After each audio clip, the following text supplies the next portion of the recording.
so which means that we don't have any red lines also.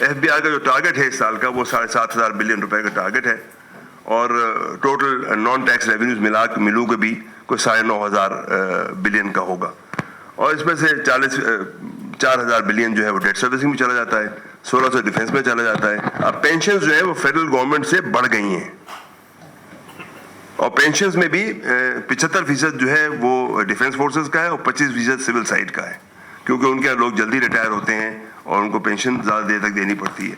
ہم یہ فیصلہ بھی نہیں کر پاتے کہ عمر بڑھا دی جائے تاکہ پینشن سے لوڈ کم ہو جائے, اور سبسڈیز وہ ادارے جو چل نہیں رہے وہ تقریباً 1,000 بلین کھا جاتے ہیں. تو where is the space for governance reform?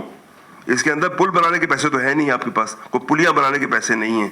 ابھی بنگلہ دیش نے کوئی 8-10 ارب ڈالر کا پل جو ہے وہ اپنے ریسورسز سے بنایا ہے. تو آئی ڈونٹ سی گورننس کی کانسٹیٹوئنسی کہاں ہے. آگے چل please. But I don't want to blow my own trumpet, but میں اپنی کریڈینشیل اس سے پہلے کہ لوگ میرے کریڈینشیلس کو کویشچن کریں, الحمدللہ I was first in Pakistan in the 1983 examination.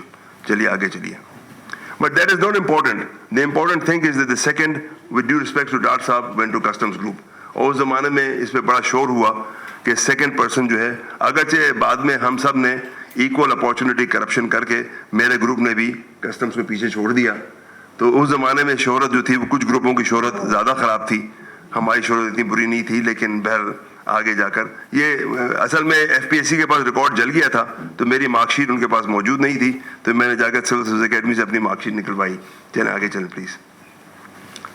یہ جب میں نے امتحان دیا تو اخبار میں ایک خط چھپا, اور خط یہ تھا, کسی دل جلے سائنسدان نے لکھا تھا کہ کیونکہ میں نے سائنس میں MSc کیا تھا, تو اور فوراً MSc کرنے کے بعد مائکرو بایولوجی میں چھوڑ کر سول سروس میں آ گیا تھا.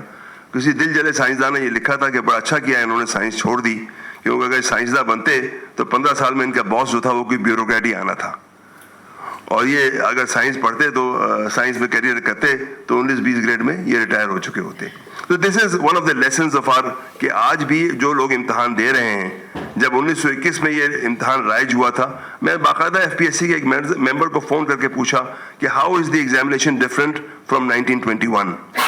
He says only in cosmetic terms. سو تو ہمارے جو جرنلسٹ کا غلبہ ہے آج بھی, اس کے بارے میں یہ this needs to be probed. ٹھیک ہے, چلیے آگے چلیے پلیز, آگے چلیں پلیز. یہ ہمارا پہلا دورہ ہے رحیم یار خان کا. بیچ میں چودھری ایوب صاحب ہیں جو ڈپٹی کمشنر ہیں, اور یہ فیلڈ ٹرپ جو لوگ سول سروس کے لوگ ہیں ان کو پتہ ہے کہ پہلے ہی فیلڈ ٹرپ ہوتی ہے. اس فیلڈ ٹرپ میں ہم نے میرے خیال سے ہر دن 2 کھانے کھائے ہوں گے, and all the food was sponsored. میں ٹائی لگائے ہوئے ادھر اس طرف ہوں, میں بغیر داڑھی کے. جی ہاں. تو یہ سارے کھانے جو تھے تحصیلدار صاحب نے اور دیگر عمرا اور رؤسا نے اس علاقے میں, جس ایلیٹ کیپچر کی ہم بات کر رہے تھے نا, تو یہ وہ ایلیٹ کیپچر ہے کہ ہمیں شروع میں بتا دیا گیا تھا کہ آپ کو ریسٹ ہاؤس میں پیسے نہیں دینے. تحصیلدار صاحب, تحصیلدار بھی ایک سمبل ہے, تحصیلدار اور پٹواری جو ہے نا وہ انتظام چلانے کا ایک نظام کا ایک سمبل ہے. ٹھیک ہے, تو آگے چلیے. لیکن حساب جو ہے نا, کھانے آپ مفت کھائیں لیکن حساب پورا دیجئے. یہ 4 روپے 20 پیسے کا TA کلیم ہے جو میں نے آنے کے بعد 1230 روپے جاری ہوئے تھے اور 1234 روپے 20 پیسے خرچ ہوئے تھے. تو کاغذ پورا رکھنا ضروری ہے, چوری چاہے جتنی کی جائے.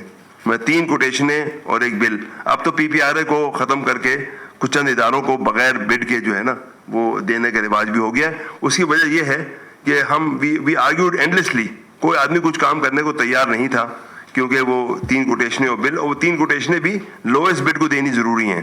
جب لوئسٹ بڈ والا جو ہے وہ تمام پیسے تمام لوگوں کو دے کے آگے نکلے گا تو پل کیسا بنے گا یہ آپ سوچ سکتے ہیں. اب تو بلکہ نظام بہتر ہو گیا ہے کہ FWO یا NLC کو آپ دے دیں ٹھیکہ, وہ اپنی کریم لینے کے بعد وہ کام انہیں سے کرائیں گے جو پہلے کرتے تھے. لیکن بیوروکریٹ اس لیے خوش ہے کہ اس کو کوئی پکڑے گا نہیں. ٹھیک ہے, چلیے آگے چلیے.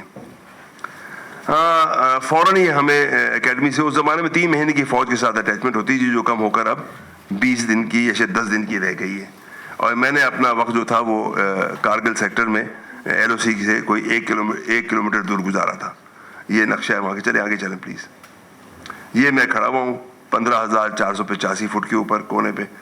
آگے چلیے. یہ تصویر جو ہے دراصل یہ بھی سمبولک ہے. ہندوستانی فورسز جو ہیں وہ کوئی تقریباً 17,000 پہ ہیں, ہم 15,000 پہ ہیں. آج کی تاریخ میں انڈیا کہتا ہے کہ وہ لکھا ہوا ہے کہ ہم 1 ارب بھی کراس نہیں کر سکتے, کیونکہ اسٹیٹ بینک کی پالیسی یہ ہے کہ وہ کوئی ڈالر کی LC کھولنے کو تیار نہیں ہے. تو لہٰذا ہم موبائل فون کے پرزے امپورٹ نہیں کر سکتے, لہٰذا موبائل فون ایکسپورٹ نہیں کر سکتے. انڈیا کی IT ایکسپورٹس 150 بلین کی ہیں, ان کی نیشنل ریزروز ہیں کوئی 600 ارب ڈالر کے ہیں, ہمارے 10 سے کم کے ہیں. تو تقریباً ہم عام طور پر we try to compare ourselves with India because we were Siamese twins which were separated at birth. تو یہ بھی ایک سمبولک تصویر ہے کہ ہم آج جو ہیں وہ تقریباً ہر جگہ in terms of governance. Ahmad Bilal Mahboob صاحب نے بہت باتیں بتائیں. آگے چلیں پلیز. ہم بیٹھے ہوئے تھے اور یہی بات احمد بلال محبوب صاحب نے بھی کہی. ہم اپنے جب یونٹ میں بیٹھے ہوئے تھے, تو یونٹ میں نہیں بلکہ بریگیڈ میں, تو ہمیں پتہ نہیں تھا, اس زمانے میں ہمیں علم نہیں تھا کہ کیولری کیا کرتی ہے. ہمارے کسی دوست نے پوچھا کیولری تو گھڑ سوار فوج ہوا کرتی تھی, آج کل کیا کرتی ہے. تو میجر BM جو بریگیڈ میجر ہوتے ہیں, بڑا اہم عہدہ ہوتا ہے, بعد میں وہ لیفٹیننٹ جنرل بنے وہ صاحب. تو انہوں نے کہا, کیونکہ ضیاء الحق صاحب کی حکومت تھی اس زمانے میں, انہوں نے کہا ایک ٹینک کی تصویر کی طرف اشارہ کرتے ہوئے کہا we run these and we run the country. چلیے آگے چلیں پلیز. اور الحمد للہ پھر اب یہ نیشنل ڈیفینس کورس پہ I think I would not be able to share very much. I would leave the rest to because میں یہ 2 تصویریں میں دکھاؤں گا. یہ 2 تصویریں ہیں.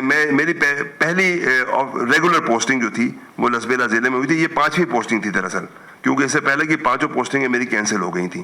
ایک ہفتے کے بعد کینسل ہو گئی تھی, ایک 5 دن کے بعد کینسل ہو گئی تھی, ایک 2-4 مہینے کے بعد ختم ہو گئی تھی.